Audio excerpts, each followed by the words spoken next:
ನಮಸ್ಕಾರ ವೀಕ್ಷಕ ಬಂಧುಗಳೇ, ಗಜಲ್ ಪ್ರಿಯರೇ. ನಾನು ನಿವೃತ್ತ ಪ್ರಾಧ್ಯಾಪಕ ಡಾಕ್ಟರ್ ಅರ್ಜುನ್ ಪಂಗನ್ನವರ್. ನನ್ನ ಯೂಟ್ಯೂಬ್ ವಾಹಿನಿಯ ಗಜಲ್ಗಳ ಗುಚ್ಛದ ಕಾರ್ಯಕ್ರಮದ 55ನೇ ಸಂಚಿಕೆಗೆ ತಮ್ಮೆಲ್ಲರಿಗೂ ಸ್ವಾಗತ. ಇಂದಿನ ಸಂಚಿಕೆಯಲ್ಲಿಯೂ ಕೂಡ ನಾನು ಅಬ್ದುಲ್ ಗಫೂರ್ ಜೋಸ್ ಅವರ ಇನ್ನೊಂದು ಗಜಲನ್ನು ತಮ್ಮ ಮುಂದೆ ಹಾಜರುಪಡಿಸ್ತಾ ಇದ್ದೇನೆ. ನಾನು ತಮಗಾಗಿಯೇ ಅಬ್ದುಲ್ ಗಫೂರ್ ಜೋಸ್ ಅವರ 2 ಗಜಲಗಳನ್ನು ಆಯ್ಕೆ ಮಾಡಿಕೊಂಡಿರುವೆ. ಇದಕ್ಕಿಂತ ಮೊದಲನೇ ಸಂಚಿಕೆಯಲ್ಲಿ ನಾನು ಒಂದು ಗಜಲನ್ನು ತಮ್ಮೊಂದಿಗೆ ಹಂಚಿಕೊಂಡಿರುವೆ. ಇದು ಅವರು 2ನೇ ಮತ್ತು ಅಂತಿಮ ಗಜಲಾಗಿದೆ. ಇದು ಗಜಲ್ ಕೂಡ ಜೋಶ್ ಅವರ ಪ್ರೇಮದಲ್ಲಿ ಮುರಿದ ಮನಸ್ಸಿನ ಭಾವನೆಗಳನ್ನು ಹೊತ್ತು ತಂದಿದೆ. ಇಂದು ಅದೇ ಜೋಶನ ಸಮಾಧಿಯಾಗಿದೆ. ಇಂದು ಅದೇ ಜೋಶನ ಸಮಾಧಿಯಾಗಿದೆ. ಯಾವುದು ನಿನ್ನೆ ಮೋಸಗಾರರ ವಾಸವೂ ಇತ್ತು. ಈ ಗಜಲದಲ್ಲಿ 5 ಸೇರುಗಳಿವೆ. ಪ್ರೇಮದಲ್ಲಿ ಮೋಸ ಹೋದಾಗ ಅಥವಾ ಪ್ರೀತಿಸಿದವಳು ಇನ್ನೊಬ್ಬರ ವಶವಾದಾಗ ಮನಸ್ಸಿನಲ್ಲಿ ಯಾವ ಪ್ರಕಾರ ಕತ್ತಲುಗಳು ಆವರಿಸ್ತಾವನ್ನೋದನ್ನು ಅವರು ಈ ಗಜಲದಲ್ಲಿ ಹಂಚಿಕೊಂಡಿರುವರು.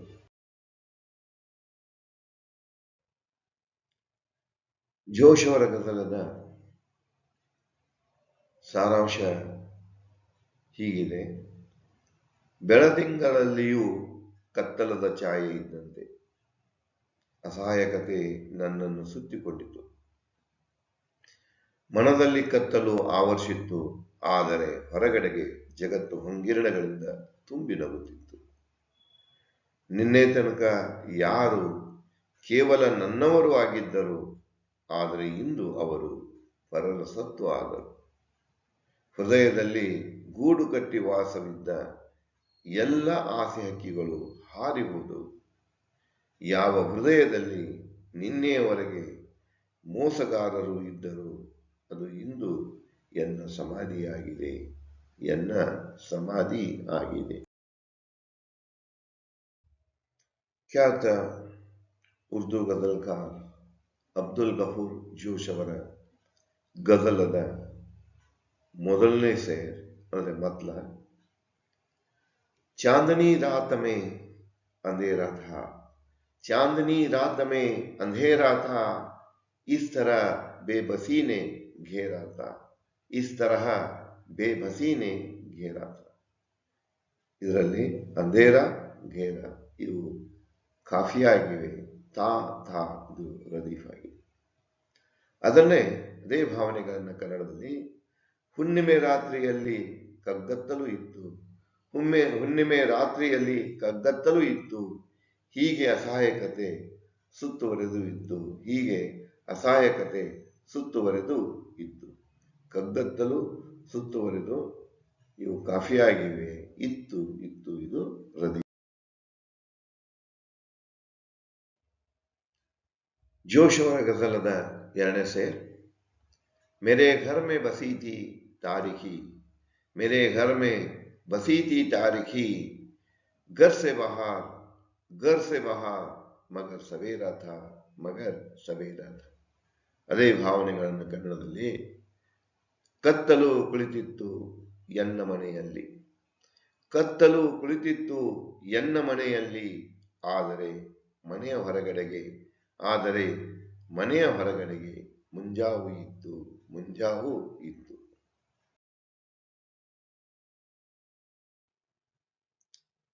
ಜೋಶ್ ಅವರ ಗಜಲದ 3ನೇ ಸೇರ್.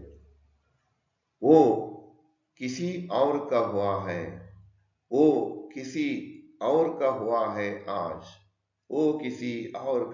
है आज, वो जो कल तक तो सिर्फ मेरा था,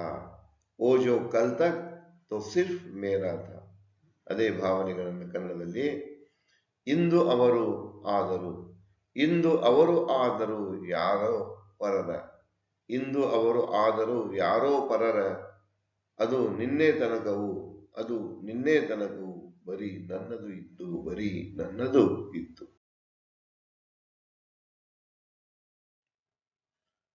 ಜೋಶ್ ಅವರ ಗಜಲದ 4ನೇ ಸೇರ್.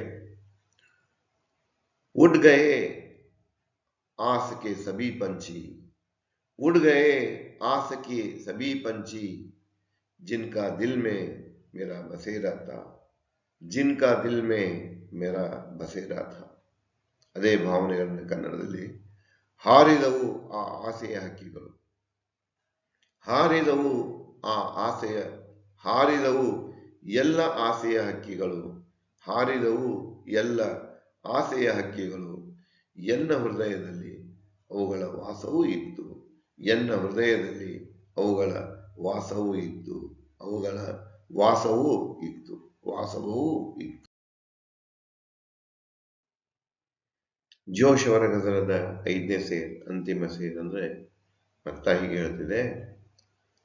ಬಸ್ ವಹಿ ಜೋಶ್ ಕಾ, बस वही जोश का मज़ारा है आज, बस वही जोश का मज़ारा है आज, कल जहां बेवफा का था, बेवफा का डेरा था, कल जहां बेवफा का डेरा था, बेवफा का डेरा था. ಅದೇ ಭಾವನೆಗಳನ್ನು ಕನ್ನಡದಲ್ಲಿ ಇಂದು ಅದೇ ಜೋಶನ ಸಮಾಧಿಯಾಗಿದೆ, ಇಂದು ಅದೇ ಜೋಶನ ಸಮಾಧಿಯಾಗಿದೆ, ಯಾವುದು ನಿನ್ನೆ, ಯಾವುದು ನಿನ್ನೆ, ಮೋಸಗಾರರ ವಾಸವೂ ಇತ್ತು, ಮೋಸಗಾರರ ವಾಸವೂ ಇತ್ತು. ಗಜಲ್ ಪ್ರಿಯರೇ, ಇಲ್ಲಿವರೆಗೆ ತಾವು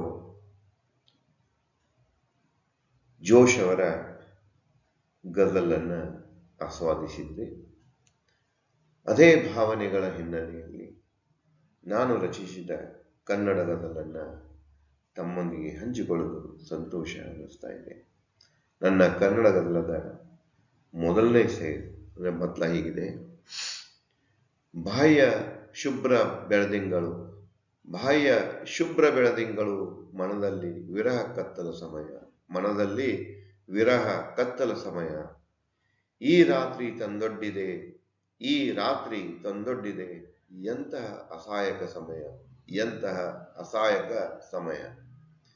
ಕತ್ತಲ, ಅಸಹಾಯಕ ಇವು ಕಾಫಿಯಾಗಿವೆ, ಸಮಯ ಸಮಯ ಇದು ರದೀಫ್ ಆಗಿದೆ. ನನ್ನ ಗಜಲದ ಈ 2ನೇ ಸೇರ್.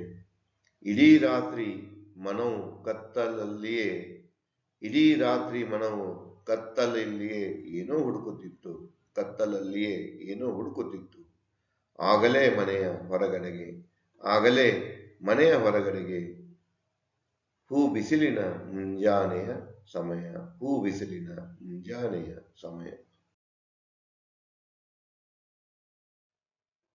ಗಜಲದ 3ನೇ ಸೇರ್. ಯಾರಿಂದು ಇನ್ಯಾರದೋ ಬಾಳ ಸಂಗಾತಿಯಾಗಿ ನಡೆದಳೋ, ಯಾರಿಂದು ಇನ್ಯಾರದೋ ಬಾಳ ಸಂಗಾತಿಯಾಗಿ ನಡೆದಳು, ಅವರ ಹೃದಯ ಬಡಿತ, ಅವರ ಹೃದಯ ಬಡಿತದ ಮೇಲೆ ಇತ್ತು, ಅವರ ಹೃದಯ ಬಡಿತದ ಮೇಲೆ ಇತ್ತು, ನಿನ್ನೆತನ ನನ್ನ ಸಮಯ, ನಿನ್ನೆತನ ನನ್ನ ಸಮಯ. ಗಜಲದ 4ನೇ ಸೇರ್. ಇಂದು ಯಾವ ಆಶೆಯ ಹಕ್ಕಿಗಳಿಲ್ಲ, ಇಂದು ಯಾವ ಆಸೆಯ ಹಕ್ಕಿಗಳಿಲ್ಲ, ಎಲ್ಲವೂ ಬರಿದು, ಎಲ್ಲವೂ ಬರಿದು, ಬಂತು ಎನಗೆ ನೆನೆದು ಮನ ನೊಂದುವ, ಬಂತು ಎನಗೆ ನೆನೆದು ಮನ ನೊಂದುವ ದಿನರಾತ್ರಿಗಳ ಸಮಯ, ದಿನರಾತ್ರಿಗಳ ಸಮಯ. ಗಮನ ಕೊಟ್ಟು ಕೇಳಿ ಪ್ರಿಯರೇ. ನನ್ನ ಗಜಲದ ಅಂತಿಮ ಸೇರ್ ಅಂದರೆ ಮಕ್ತ.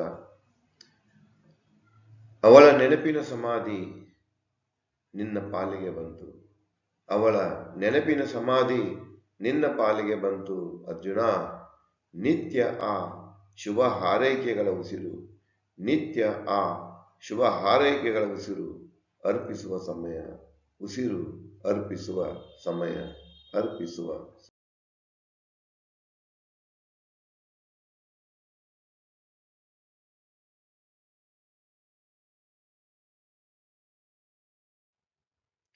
ವೀಕ್ಷಕ ಬಂಧುಗಳೇ, ಗಜಲ್ ಪ್ರಿಯರೇ, ಇಲ್ಲಿವರೆಗೆ ತಾವು ಜೋಶ್ ಅವರ ಗಜಲದಲ್ಲಿ ತೇಲಿ ಬರುವ ಭಾವನೆಗಳನ್ನು ಆಸ್ವಾದಿಸಿದ್ದೀರಿ. ಆ ಭಾವನೆಗಳನ್ನು ಕನ್ನಡದಲ್ಲಿ ಭಾವಾಂತರಿಸಿದ ಗಜಲನ್ನು ಕೂಡ ತಾವು ಕೇಳಿದ್ದೀರಿ. ಅದೇ ಭಾವನೆಗಳನ್ನು ಹೊತ್ತು ತರುವಂತಹ ನನ್ನ ಕನ್ನಡ ಗಜಲದ ಭಾವನೆಗಳನ್ನು ಕೂಡ ತಾವು ಆಸ್ವಾದಿಸಿದ್ದೀರಿ. ನನಗನ್ನಿಸ್ತಿದೆ ಈ ನಮ್ಮ ಭಾವನೆಗಳು ತಮ್ಮ ಮನಸ್ಸನ್ನು ಮುಟ್ಟಿರಬೇಕು. ದಯವಿಟ್ಟು ಈ ನನ್ನ ವಾಹಿನಿಗೆ ಲೈಕ್ ಮಾಡಿ, ಇತರರೊಂದಿಗೆ ಶೇರ್ ಮಾಡಿ, ಅದರ ಮೇಲೆ ಟಿಪ್ಪಣಿ ಬರೆಯುವುದನ್ನು, ಕಮೆಂಟ್ ಮಾಡುವುದನ್ನು ಮರೆಯಬೇಡಿ. ಮತ್ತು ಈ ನನ್ನ ಚಾನಲನ್ನು ಪ್ರೋತ್ಸಾಹಿಸುವ ದೃಷ್ಟಿಯಿಂದ ತಾವು ಸಬ್ಸ್ಕ್ರೈಬ್ ಮಾಡಿ ಮತ್ತು ಇತರರನ್ನು ಇದರೊಳಗೆ ಸಬ್ಸ್ಕ್ರೈಬ್ ಮಾಡಿ. ಮುಂದಿನ ಸಂಚಿಕೆಯಲ್ಲಿ ನಾನು ಇನ್ನೊಬ್ಬ ಖ್ಯಾತ ಉರ್ದು ಗಜಲ್ಕಾರ್ ಫೈಜ್ ಅಹಮ್ಮದ್ ಫೈಜ್ ಅವರ ಗಜಲನ್ನು ತಮ್ಮ ಮುಂದೆ ಅರ್ಪಿಸುವೆ. ಅಲ್ಲಿಯವರೆಗೆ ಧನ್ಯವಾದಗಳು. ಮತ್ತೆ ಸಿಗೋಣ. ಮತ್ತೆ